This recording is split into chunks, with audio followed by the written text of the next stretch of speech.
Good morning, guys. Good morning. Once again, welcome to South Africa Lately, a channel that discusses South African trendy news. We do, however, grab here and there from international news when it is trending enough to be brought here. What in the world is going on currently? Paul Kagame, the president of Rwanda, is dragging President Cyril Ramaphosa. And to me, honestly, he sounds like a man under pressure, a man who's in a panicking mode, a man who's just, something is just not right. But I have more commentary on this, like why is he so involved if M23 has got nothing to do with Rwanda? That is one. And we'll discuss more after we have watched what Paul Kagame has said. We are here because we brought ourselves here as South Africa. But before we even talk about that, listen to what Paul Kagame said. For the last 2 days, on Monday and today this morning, I spoke with the President of South Africa, who sought me out to speak with me on this matter because of their involvement in Eastern Congo. And he's also there pretending to be playing a peacemaker role. And he has a force that has been fighting alongside FDLR and has been fighting the M23 on the instructions of Tshisekedi, because these are people who are not supposed to be in Congo, that these are from Rwanda, or the M23 are not Rwandans, please. These are Congolese, and one time he accepts it, then another time he says no, part of it is yes, and then the other part is from Rwanda, and these are the he keeps on going. And how do we, leaders of our own countries, accept this to go on forever and just accept that we shall be manipulated by Tshisekedi or whoever is supporting him? And South Africa dares even issue threats about what is likely to happen after that, and so on and so forth. Of course, we will see what threats they are talking about. Maybe they should have done that exactly for which they have been issuing threats. They should have done it to clean up the mess in Eastern Congo, or to fight back those who have been trying to clean up the mess. So then you have the whole international community just confused. They talked about Rwanda, they talked about the Nairobi process. Honestly, even here, maybe you will help me understand what all this means. The processes became an end in themselves, and the people leading these processes became more important than the results of the processes. The Nairobi process became a whole process. Then the Rwanda process, it's like you can't say anything that will displease President Lorenzo. Definitely, this does not help deal with such a serious matters as we are faced with today.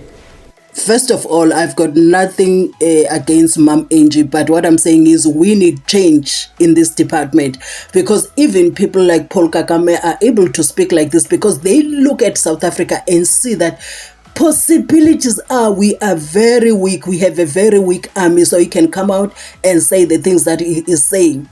Now, moving away from that, Paul Kagame there, he says M23 is not from Rwanda, please. He even says please. But then again, he sounds like a man who is defending M23, calling them the people that are cleaning the mess. They are fighting the people that are cleaning the mess. He sounds like a man who is for M23, and whether M23 is from Rwanda or not, that's the day for another story. And also, why is he so involved? Why is he so involved? My chat is, he agrees in his speech there that there is something going on in the DRC that is not right.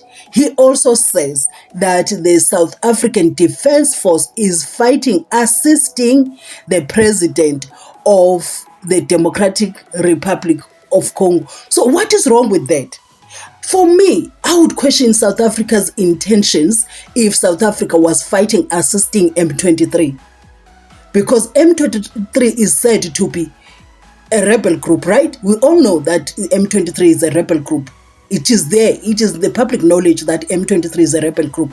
Now, if South Africa was fighting, assisting M23, I would question South Africa's intentions. So he comes out here and say, South Africa, if we want confrontation, he can, South African threats and whatnot. This is a man that sounds like he's ready for war, that's one. But he also sounds like he's panicking, he is under pressure. He is all over the place. I don't know what people are clapping hands for. That man is a man that talks here, talks there, international people here and there.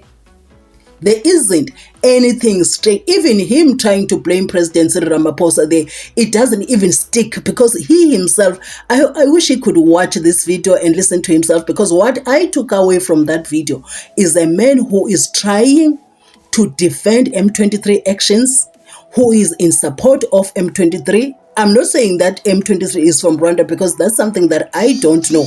But according to the way things look like, the way things sound like, the way things move like, it sounds like, it actually looks like they are from Rwanda.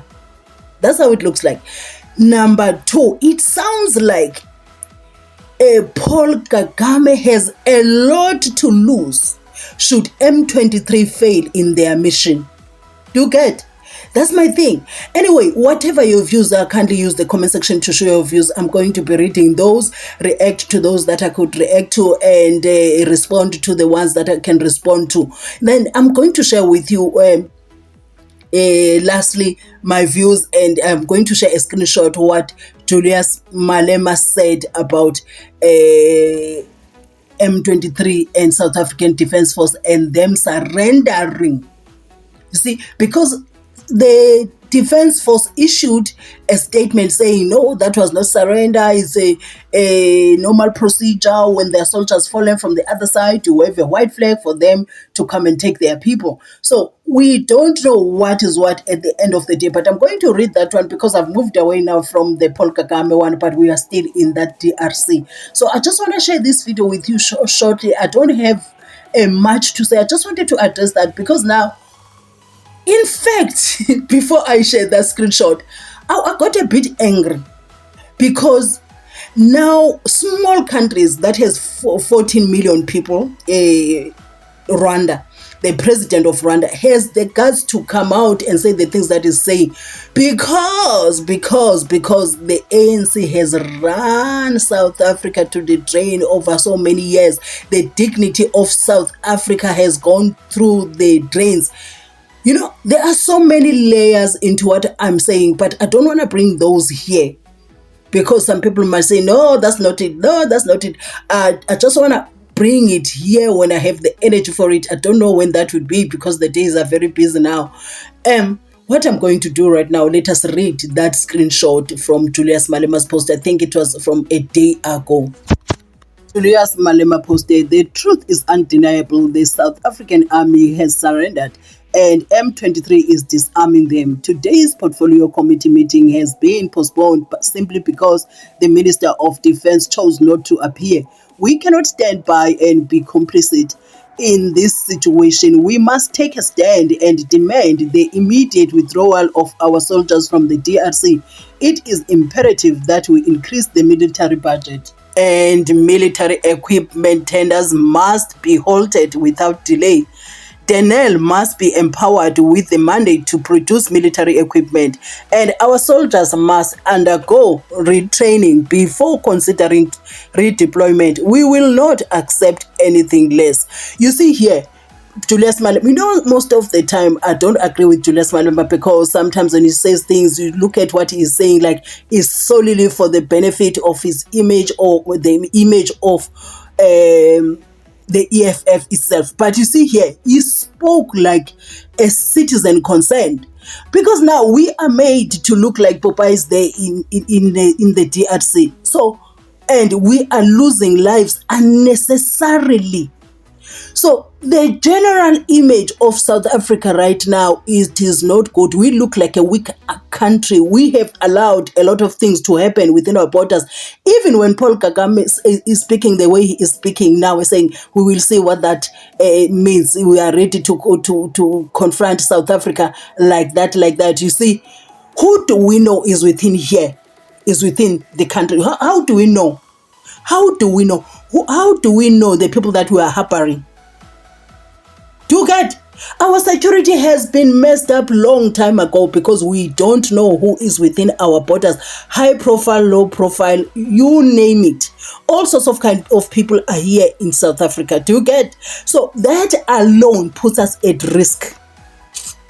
Our intelligence doesn't look so intelligent no more. It's like we don't have it. It's like we don't have it. So anyway, guys, I was very emotional when I saw this. I was like, what is going on with our country? And that guy, I'm going to make a video about that. It's because I've been very busy these days. I don't really have time, guys. My apologies to my subscribers. I don't really have time to make videos the way I would like to, because you guys support me. But there's a video that I want to make about JULIUS, and I want to bring it here. Now, we should all be mad when that man said, white people govern better. I'm going to leave it right there. This is not to say I want to insult our own black leaders. No, I desire change. Even if you feel like, you know what, you don't like white people, learn something from them. Take the good and use it. Our country must not be run by NGOs and all of that. What? No, we must, because now you don't know what makes Kagame that bold that he can take South Africa on. I'm talking about a country that has 14 million people. Guys, please, I beg, whatever your comments are, kindly leave them in the comment section. And if you have time, next time you bump into my videos, kindly watch my ads in full if you're on Wi-Fi and you do have time to do so. It really goes a long way. I said, let me just quickly grab this one and come and share my views on this one, because it stirred something in me. I was like, oh my goodness, what is going on? South Africa. Hey, guys, and you blame Trump when he's doing what he's doing, because he needs to feel like the country, that US is in order. Do you feel like South Africa is in order right now? Yeah? If you're going to be shaken by people like Paul Kagame when they're saying these things, because an ordinary South African is shaken. I don't know about the leaders. An ordinary South African feels like, what is going on? Anyway, guys, do have a beautiful day.